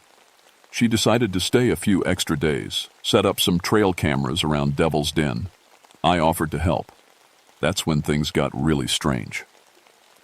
We placed 6 cameras in a rough circle around the cave entrance, each one equipped with motion sensors and night vision. On the second night, every single camera malfunctioned. Not broken, malfunctioned. They'd turn on and off randomly, take pictures of empty forest, or just show static. "Equipment failure," Amanda said, but I could hear the doubt in her voice. On the third night, we decided to observe directly, set up a blind about 200 yards from the cave mouth with a clear view of the main trails. Amanda brought binoculars and a shotgun loaded with tranquilizer darts. I carried my .30-06 with regular hunting rounds. We settled in just after sunset. The forest around Devil's Den felt wrong, too quiet, too still. Even the wind seemed to avoid the area. Around 10 o'clock, we heard the first howl. It came from the north, deep and mournful. But before the echo died away, another howl answered from the south, then another from the west, then east. "That's impossible," Amanda whispered. "No pack could coordinate like that across this much territory." The howls came again, closer now. I'd heard wolves in Canada, coyotes in the desert, even mountain lions in heat. This was different. There was something almost human about the sound, like voices trying to be animal but not quite making it. Through the binoculars, I saw movement at the cave mouth. 5 shapes emerged, but they moved wrong. Sometimes on 4 legs like animals, sometimes rising up on 2 like men. In the moonlight, they looked like nightmares. Too big to be wolves, too wild to be human. Amanda grabbed my arm. Her fingers dug into my jacket. "Josh," she breathed, "they're hunting." The pack spread out with military precision. No wasted movement, no confusion. Each member took a specific position, working together like they could read each other's thoughts, and they were heading straight for our blind. I've been stalked by bears, cornered by angry mountain lions, even had a bull elk charge my truck. This was different. These things knew we were there. They were playing with us. "We need to leave," I whispered. "Now." But when we turned to go, we found our path blocked. A 6th member of the pack stood 20 feet behind us, silent as death. In the moonlight, I could see its eyes. Human eyes in an animal face. Amanda screamed. The thing behind us didn't attack. It just watched as we stumbled away from our blind, crashing through the underbrush like panicked deer. The whole pack let us go, but I could feel them following, just out of sight. They wanted us to run. They were enjoying it. We made it back to Amanda's truck and drove straight to my cabin. She was shaking so hard she could barely hold her coffee cup. Neither of us slept that night. We just sat by the radio, listening to the howls echoing across the valleys. "We need to call for backup," Amanda said around dawn. "State police, FBI, somebody." "And tell them what? That we saw werewolves?" She stared at me. "Is that what you think they were?" I'd been raised on the old stories, but I'd never believed them. Now, sitting in my kitchen with sunlight streaming through the windows, those childhood tales didn't seem so impossible. "My grandmother used to tell stories about German families who settled these mountains in the 1800s, I said. Families carrying old curses from the homeland. She said some of them never quite became American. Amanda pulled out her notebook. "I'm a scientist, Josh. I need evidence." That afternoon, she insisted on going back to collect hair samples from the cave area. Against my better judgment, I went with her. We found plenty of hair caught on the rough limestone, coarse, dark fur that felt almost human when you touched it. Amanda also found something else. Deep scratches in the cave wall, a boot, 7 feet up. They looked like claw marks, but they formed a pattern, almost like writing. "Josh, look at this." She was photographing the marks. "These aren't random. Someone or something was trying to communicate." That's when we heard Amanda's name being called from deeper in the cave. Her face went dead white. "That sounded like my voice," she whispered. "Amanda," came the call again. Definitely her voice, but with something wrong about the tone. Too flat, too empty. We backed away from the cave mouth, but the voices followed us. Now there were multiple voices, all mimicking Amanda. Some called her name, others repeated things she'd said earlier. It was like the cave itself had learned to speak with her voice. I grabbed her arm and pulled her toward the truck. "Whatever's in there isn't Amanda," I said. But as we reached the vehicle, we found all 4 tires slashed, long, clean cuts that could only have been made by claws. We were 15 miles from the nearest road, with night coming on fast. "The ranger station," I said. "We can make it if we stick to the trails." It took us 3 hours to hike back, and we weren't alone. The pack shadowed us the entire way, sometimes visible, sometimes just sounds in the darkness. They herded us like sheep, making sure we stayed on the path they wanted us to take. When we finally reached my cabin, I barricaded the door and windows. Amanda tried the radio but got nothing but static. Even my emergency beacon was dead. "They're cutting us off," she said, "isolating us." Around midnight, they came to the cabin. First, we heard scratching at the walls. Long, slow scratches like claws on wood. Then footsteps on the roof. Heavy footsteps that circled the cabin again and again. The sounds weren't random. They had a rhythm, almost like Morse code. Amanda was taking notes, trying to find a pattern, when the voices started. "Josh, wah!" called a voice from outside. My father's voice, dead these past 5 years. "Joshua, son, open the door." I knew it wasn't really him, but hearing that familiar voice made my chest tight with grief and fear. "Don't listen," Amanda whispered. More voices joined in. My grandmother calling me by childhood nicknames, my ex-wife apologizing for leaving. Even Bill Henderson asking for help. Each voice was perfect, like recordings of people I'd loved and lost. Then they started using Amanda's voice again, but this time they were saying things she'd never said. Personal things about her childhood, her fears, her dreams of studying wolves in Alaska. Things only she could know. "How do they know this stuff?" she asked, tears streaming down her face. That's when I realized the truth that made my blood freeze. "Amanda," I said slowly, "when did you last check in with your office?" She looked confused. "Yesterday morning, why?" "You've been missing for 3 days." Her face crumpled as the reality hit her. The Amanda I'd been talking to, the one who'd helped investigate the attacks, the one sitting in my cabin right now. When had she really disappeared? And what was wearing her face? The thing that looked like Amanda smiled at me with too many teeth. "Very good, Joshua," it said in her voice. "You're smarter than most." I dove for my rifle, but Amanda, or whatever was wearing her shape, moved faster than any human could. She knocked the gun away and grabbed my throat with hands that felt like iron. "3 days we've been learning about you," she said, her face shifting and flowing like water. 3 days inside her mind, understanding what makes you afraid. Through the windows, I could see the rest of the pack circling the cabin. In the moonlight, they looked more human than wolf now.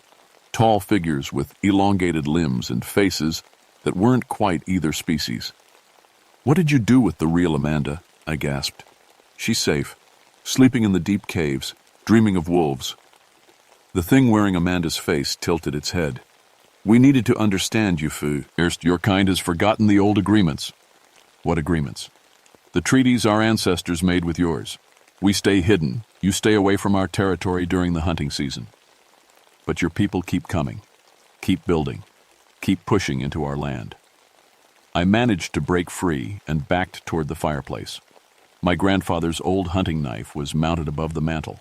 Not much of a weapon, but it was silver-plated. The old stories always mentioned silver. You're the German families, I said. The ones who disappeared in the 1800s. The Amanda thing laughed. We never disappeared, Joshua. We just learned to hide better, learned to hunt smarter. Your kind taught us that. Outside, the pack had gone silent. That scared me more than the howling. Every hunting season, the curse grows stronger, the creature continued. The stress, the gunshots, the scent of blood, it calls to the wolf in us. We try to resist, but eventually we must hunt. Why are you telling me this? Because you're going to help us. The front door exploded inward. 3 pack members entered, moving with that strange flowing gait between human and wolf. But it was the 4th one that made my heart stop. The alpha was huge, maybe 7 feet tall, with a wolf's head on a man's shoulders. Its eyes were intelligent, ancient, and completely human. When it spoke, the voice was cultured, educated, with a slight German accent. Ranger Grimwald, it said, inclining its massive head. I am Klaus Weber. My family has lived in these mountains for 6 generations. You're the one who's been killing people. I am the one trying to prevent it. Klaus stepped closer, and I could smell the wild scent of him. Pine needles, wet earth, and something else. Something that made my instincts scream. The curse cannot be controlled, only managed. We try to hunt animals during the season, but sometimes you kill people instead. Sometimes the hunger is too strong. His wolf face showed something like regret. We need your help, Ranger. Help us establish new territory, deeper in, the wilderness, away from your hunters. I gripped the silver knife tighter. And if I refuse? Klaus's eyes flashed. Then we will do what we must to protect our pack. The Amanda thing moved closer. You could join us, Joshua. The change isn't painful. You'd keep your mind, your memories. Just gain so much more. I thought about my 20 years in these woods, my family's legacy, all the people who trusted me to keep them safe. There was only one choice I could make. I lunged at Klaus with the silver blade. The knife caught him across the chest, and he howled in pain and rage. Where the silver touched, his fur burned away, revealing human skin beneath. The whole pack recoiled like I'd hit them with fire. Silver, Klaus snarled. You know the old ways. My grandmother taught me well. I'd wounded him, but not enough. Klaus was still standing, still dangerous, and now he was angry. Then you know how this ends, Ranger. The pack attacked all at once. I don't remember much about the fight. Silver knife flashing in the firelight, claws raking across my back. The Amanda thing's scream when I cut her across the face. Klaus's roar of pain as I opened a second wound on his shoulder. What I remember most is the moment Klaus fell. When the silver blade pierced his heart, something changed in the air. The pack connection broke like a snapped wire. The other creatures stumbled, suddenly confused, their wolf features melting away like snow in spring rain. 3 elderly people stood in my destroyed cabin, 2 women and a man, all naked and shivering. They looked at me with frightened, human eyes. The Alpha is dead, the oldest woman said in heavily accented English. The curse, it sleeps now. I found clothes for them, tended their wounds. They told me their story in broken sentences, mixing German with English. They were the Weber family, Klaus and his sisters. Their Greya. Grandfather had brought the curse from the old country, something about a witch's revenge in the Black Forest. Every generation, one of us becomes the Alpha, the woman explained. Controls the change, keeps us from killing unless we must. What happens now? Now we choose a new Alpha, someone who can resist the hunger better than Klaus. They buried Klaus in the old German way, in a clearing where wildflowers grew. I helped them find the real Amanda, unconscious but alive in the deep caves. She remembered nothing of the past 3 days. The official story was a gas leak at my cabin that caused hallucinations. Amanda filed her report about the animal attacks and transferred to a position in Montana. She never asked about the missing days, and I never told her. The Weber family disappeared into the deep wilderness, but they kept their word. No more hunters died in the cranberry wilderness, at least not from anything supernatural. But I made changes too. I learned German. I keep silver ammunition in my rifle now, and every hunting season I make sure to check on the old caves around Devil's Den. Sometimes I find offerings left there, fresh deer, warnings carved in tree bark, messages in German that roughly translate to "thank you." The Webers aren't the only family carrying old curses in these mountains. My grandmother's stories were full of them. Entire bloodlines that came to America to escape the persecution in Europe, bringing their supernatural burdens with them. Most years, they manage just fine. They hunt animals, avoid people, live quietly in the deep places where civilization doesn't reach. But sometimes, when the hunting season stress gets too high, when the mountains fill with men carrying guns, well, let's just say I keep that silver ammunition for a reason.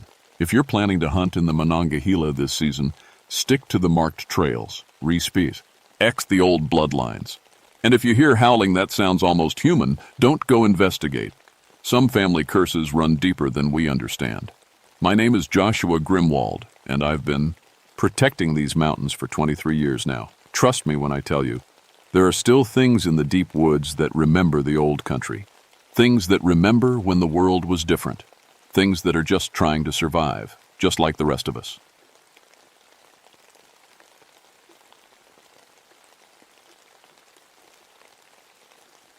My name is Daniel Ashworth, and I've been a park ranger for 11 years now.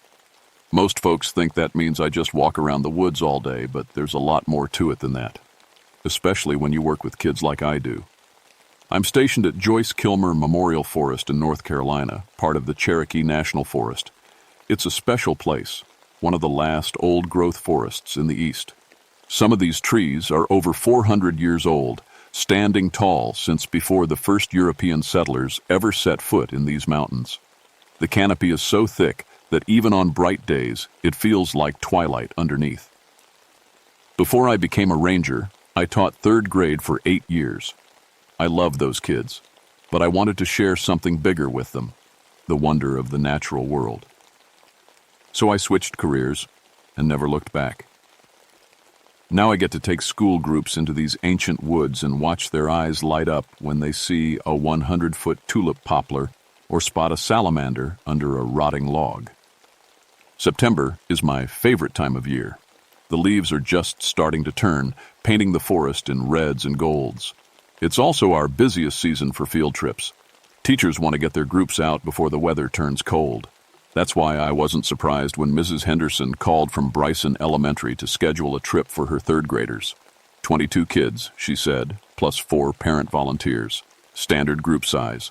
I'd done this same tour hundreds of times. The children are so excited, she told me over the phone. Most of them have never been in a real forest before. I smiled at that. There's nothing quite like watching city kids experience the wilderness for the first time. The way they whisper when they realize how quiet it is, how they jump at every snapping twig, how they ask a million questions about everything they see. The morning they arrived, the weather was perfect. It unseasonably warm for late September, with just enough mist hanging between the trees to make everything look magical. I met the bus at the visitor center and did my usual head count. 22 kids, all wearing bright yellow field trip t-shirts, 4 adults, everyone accounted for. Welcome to Joyce Kilmer Forest, I told them, putting on my best teacher voice. This forest is named after a poet who wrote about trees, but he never actually got to see this place. Still, I think he would have loved it here. The kids clustered around me, backpacks loaded with water bottles and bag lunches. A few of the braver ones peppered me with questions right away. "Are there bears?" asked a boy with freckles.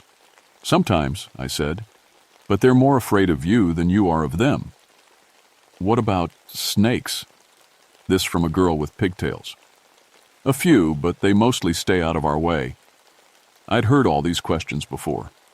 Kids always want to know about the dangerous stuff first. It's natural.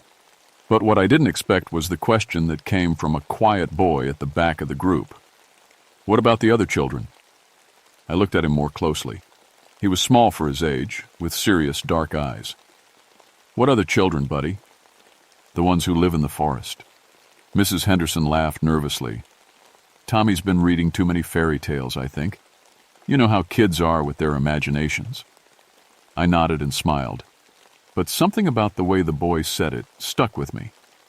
Not like he was making something up, but like he was asking about something he expected to be there.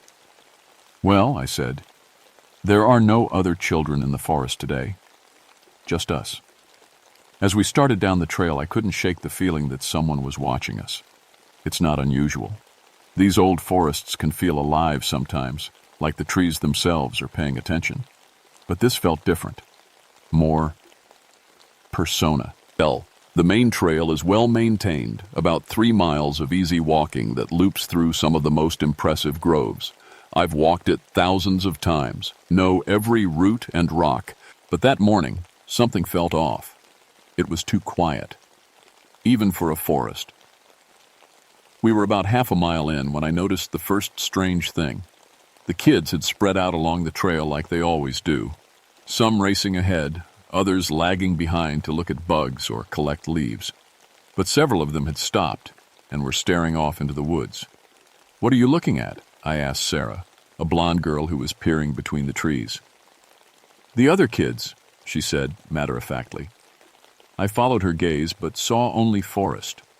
Thick trunks disappearing into shadow, ferns carpeting the ground, the usual maze of green and brown.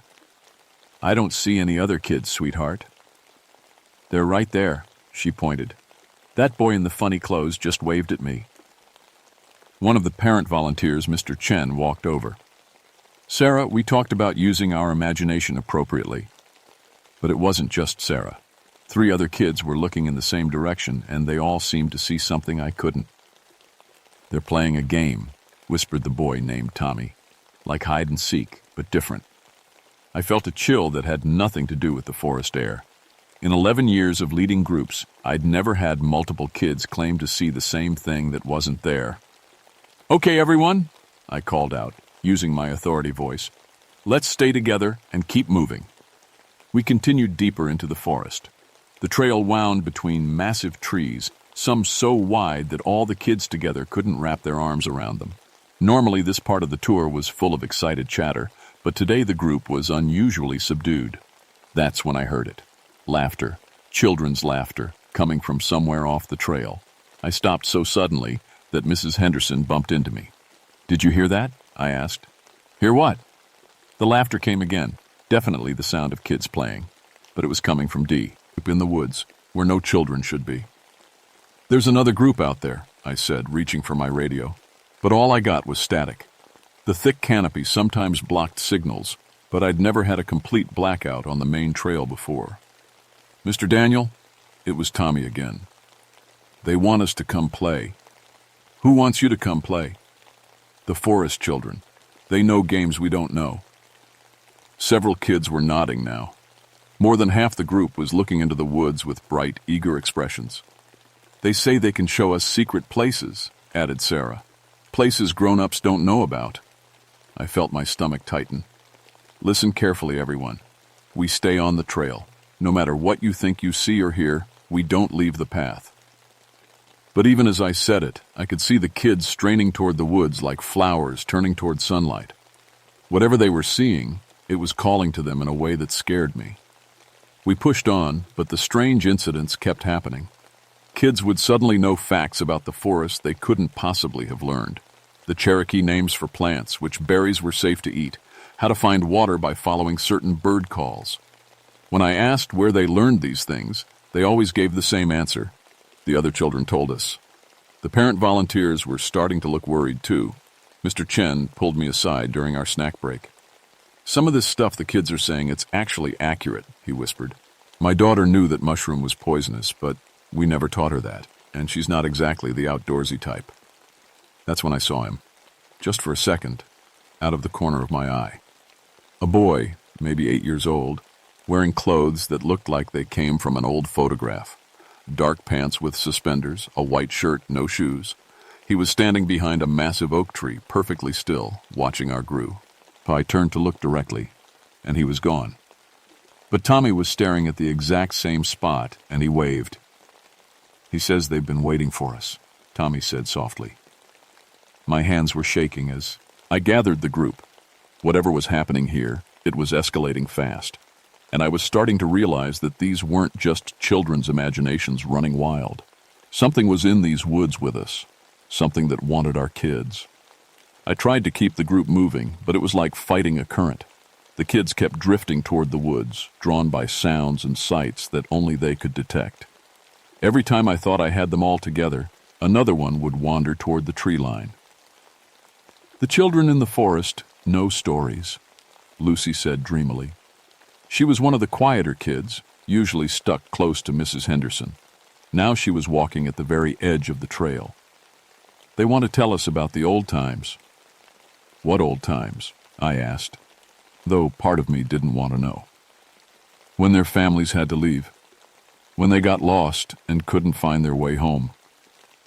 A cold weight settled in my stomach. I'd heard stories like this before, but only from Patricia Moonhawk, the Cherokee Ranger who sometimes worked our educational programs. Stories about children who died during the Trail of Tears, lost in these very mountains. But I'd always figured they were just local folklore. Ghost stories to spook tourists. "Mr. Daniel," called Jake, one of the bigger boys, "come look at this." He was standing near what looked like a game trail, a narrow path winding between the trees that I'd never noticed before, and I'd walked this area hundreds of times. "That's not supposed to be there," I muttered, pulling out my map. The trail wasn't marked. There was no trail in that location, but the path was clearly worn, like it had been used for years, and along its edges, I could see small handprints pressed into the soft earth, child-sized prints, but wrong somehow, too faint, like they'd been made by hands that barely touched the ground. "They want to show us the fun places," Jake said. "Places where kids can play forever." "Forever?" Mrs. Henderson echoed nervously. "That's what they said. We could play games and never have to go home and never have to grow up." I grabbed Jake's shoulder, maybe harder than I should have. "We don't follow unknown trails, ever. Do you understand me?" But even as I said it, I could see other kids edging toward different spots in the forest. There were more game trails now, appearing like cracks in reality, narrow paths that definitely hadn't been there an hour ago. That's when Emma screamed. She was standing about 10 feet off the trail, having wandered away while I was focused on Jake. But she wasn't standing on solid ground. She was balanced on the edge of a sinkhole that had opened up in the forest floor, a deep, dark pit that I swear hadn't been there moments before. "Help!" she cried, windmilling her arms. "I can't move!" I rushed toward her, but something invisible seemed to be holding her in place, keeping her from falling, but also preventing her from stepping back to safety. "It's okay," she said suddenly, her voice changing. "They're helping me. They won't let me fall." "Who's helping you?" "The lost children. They're holding my hands." I looked at her hands. They were stretched out to her sides, fingers extended like she was gripping something, but there was nothing there. Nothing I could see. Carefully, talking in soothing tones, I managed to coax her back from the edge. The moment she stepped onto solid ground, the sinkhole vanished, just filled itself in like it had never existed. "Where did it go?" asked Mr. Chen, staring at the spot. I didn't have an answer, but Tommy did. "They can change things," he said matter-of-factly. "The forest children. They can make new paths and hide old ones. They can make deep places and high places. They're teaching us their games." The parent volunteers were looking at me with expressions that demanded explanations I couldn't give. Mrs. Henderson was doing a head count every few minutes, clearly afraid we'd lose someone. That's when I realized we already had. "Where's Marcus?" I asked, scanning the group. Marcus was one of the shyer kids, the type who usually stayed close to the adults, but he was nowhere to be seen. "Marcus!" I called out. "Marcus!" His voice came back from deep in the woods, faint and distant. "I'm okay. I'm playing with my new friends." I crashed through the underbrush toward his voice, the other adults following. We found him in a small clearing that absolutely had not been there when we started our hike. He was sitting in a circle with nothing, empty air. but he was talking and laughing like he was surrounded by playmates. "They're teaching me Cherokee words," he said when he saw us, "and they know all the best hiding spots." "Who's teaching you?" "The children who live here. They've been waiting so long for kids to play with." His face grew sad. "They're lonely. Their families went away and left them." I knelt down beside him. "Marcus, buddy, there are no other children here. Just us."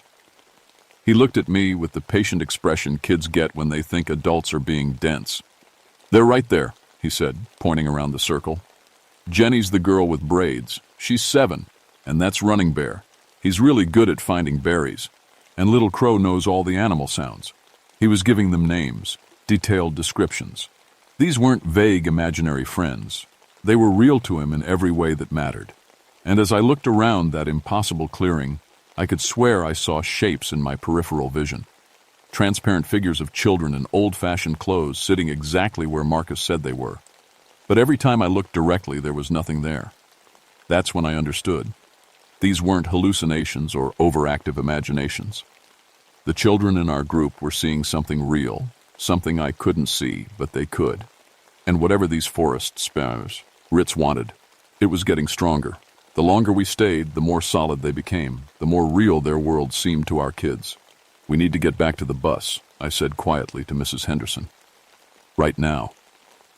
But when I turned around, the path back to the clearing's entrance had vanished. We were surrounded by thick forest on all sides. We were trapped. The clearing seemed to shift and change while we watched. What had been a small opening in the trees was now a wide meadow dotted with wildflowers that shouldn't bloom in September. Ancient-looking stones formed a rough circle in the center, and I could swear I heard the sound of running water, though no stream appeared on any map of this area. "It's beautiful," breathed Sarah, and I had to admit she was right. Whatever this place was, it felt timeless and peaceful. But that peace had an edge to it, like the calm before a storm.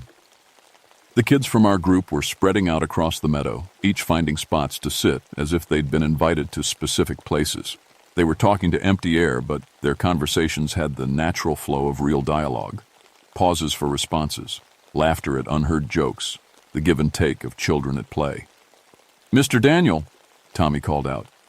"They want to know if you can see them yet." I started to say no, but stopped. Because in the golden afternoon light filtering through the canopy, I could see them. Faint as watercolors on wet paper, but there. A dozen Cherokee children in traditional clothing, sitting among our modern kids like they belonged there. They looked so young, so lost. "They died during the Trail of Tears," said a voice behind me. I spun around to see Patricia Moonhawk stepping out from behind one of the stone markers. But that was impossible. She'd been scheduled for a different section of the forest today. "Patricia, how did you—" "My grandmother told me that this might happen someday," she said softly. "The veil gets thin in September, when the seasons change, and children can see through veils that adults cannot." She walked to the center of the circle, moving with the slow dignity that meant she was about to share something sacred. When our people were forced to leave these mountains in 1838, not everyone made it to the new territory. The children suffered most. Some died from disease, some from cold, some just got lost in the confusion and never found their families again. The spirit children were becoming clearer now, gaining color and substance. I could see their faces clearly, thin from hunger, eyes too old for their years, but bright with the hope that children never quite lose. Their spirits came back to these mountains, to the last place they felt safe. They've been waiting ever since, hoping someone would play with them, hoping someone would remember their names. "But why now?" asked Mrs. Henderson. "Why are they reaching out to our children?" Patricia's expression grew troubled. "Because they're getting stronger. The longer they wait, the more desperate they become, and desperate spirits—" She shook her head. "They don't always understand the difference between helping and harming." As if summoned by her words, the spirit children began to stand. They moved toward our kids with eager expressions, reaching out translucent hands. "Come play with us forever," I heard one whisper. Come be our family." "Wait," I said, but my voice seemed to have no power here. The spirit children began to sing, a Cherokee lullaby that made the very air shimmer. Our kids started to look sleepy, their eyelids drooping. "They're trying to bring them over," Patricia said urgently. "If your children fall asleep here, they may not wake up in our world." I lunged forward, shaking the nearest child, Jake, by the shoulders. "Stay awake! Everyone stay awake!" But the lullaby was getting stronger, and I could feel its pull myself. The promise of eternal childhood, of never having to face the pain and responsibility of growing up. Part of me wanted to lie down in the soft grass and let the song wash over me. "No," I said firmly, fighting the magic in my voice. "No, this isn't right." I turned to address the spirit children directly. They froze, surprised that an adult could see and speak to them. "I know you're lonely," I said. "I know you've been waiting for so long. But these children aren't yours to take. They have families who love them, futures they need to live." The largest spirit child, a boy of maybe 10, stepped forward. When he spoke, his voice carried the weight of almost 2 centuries of sorrow. "We have no families, no futures, only endless waiting in the between place. These children could be happy with us. We would take good care of them." "I believe you would try," I said. "But this isn't the way. Your families didn't abandon you by choice. They were forced away, torn from everything they loved, just like you'd be doing to these children." The spirit boy's expression crumbled. "But we're so alone." That's when Patricia stepped forward and began to sing, not the lullaby, but something else. A Cherokee song I'd never heard but somehow understood. A song of remembrance, of honoring those who were lost. The other adults joined in humming, even though we didn't know the words. And slowly, our children began to wake from the enchantment. "We see you," I said to the spirit children, and I meant it. "We remember you. But you have to let these children go home." For a long moment, the clearing held its breath.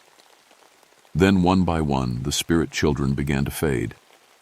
But before they vanished completely, each one touched one of our kids gently on the forehead. A blessing, not a claim. "Thank you," whispered the spirit boy, "for seeing us, for remembering." And then they were gone, and we were back on the regular trail with the bus visible through the trees ahead. The official report I filed mentioned a brief navigation error due to unusual weather conditions. The kids told their parents about the really cool imaginary game they played with pretend Cherokee children. The adult volunteers agreed it had been an interesting educational experience and left it at that. But I knew the truth, and so did Patricia. 2 weeks later, we held a small ceremony in that part of the forest. Just the 2 of us and a few tribal elders. We placed a memorial stone for the unknown Cherokee children who died during the Trail of Tears, the lost ones whose names were never recorded, whose graves were never marked. "They're at peace now," Patricia told me as we finished the blessing. "You helped them find their way home." I wasn't so sure. Sometimes when I lead school groups through that section of forest, I still hear distant laughter, still catch glimpses of small figures playing between the trees. But it's different now. Joyful instead of desperate, welcoming instead of hungry. The kids still see them sometimes. But now when they do, they wave and keep walking, understanding somehow that this is a friendship meant to be observed, not joined. I've started incorporating Cherokee history into my nature talks. I tell the children about the Trail of Tears, about the families who lost everything, about the importance of remembering those who came before us. Some of the kids ask if the spirit children are still there. Maybe, I tell them, but if they are, they're not lost anymore. They know they're remembered. There have been similar reports from other sections of the Trail of Tears route. Rangers in Tennessee and Oklahoma talk about strange encounters during school trips, children who claim to see playmates in old-fashioned clothes. The stories are always the same, lonely spirits reaching out to the living, seeking connection across the centuries. Most people dismiss these accounts as imagination or suggestion, but those of us who work with children in these historic places, we know better. We've learned to watch for the signs, to be ready when the veil grows thin. Because the dead don't always stay buried, especially when they died too young and too far from home. They linger in the places they loved, waiting for someone to acknowledge their pain, to witness their stories, to remember their names. And children, innocent, open-hearted children, are the bridge between worlds. So I keep doing my job, keep bringing kids into these ancient forests. But now I know I'm not just teaching them about trees and wildlife. I'm helping them understand that some stories span generations, that some hurts echo across centuries, and that sometimes the greatest gift we can give the dead is simply to see them, to remember them, to let them know they were loved. The hollow children of Cherokee National Forest aren't hollow anymore. They've been filled with recognition, with respect, with the knowledge that their brief lives mattered. But there are other forgotten places, other lost children, other spirits waiting in the spaces between memory and myth. And somewhere out there, another ranger is about to discover that the boundary between the living and the dead is thinner than anyone wants to believe, especially when children are involved.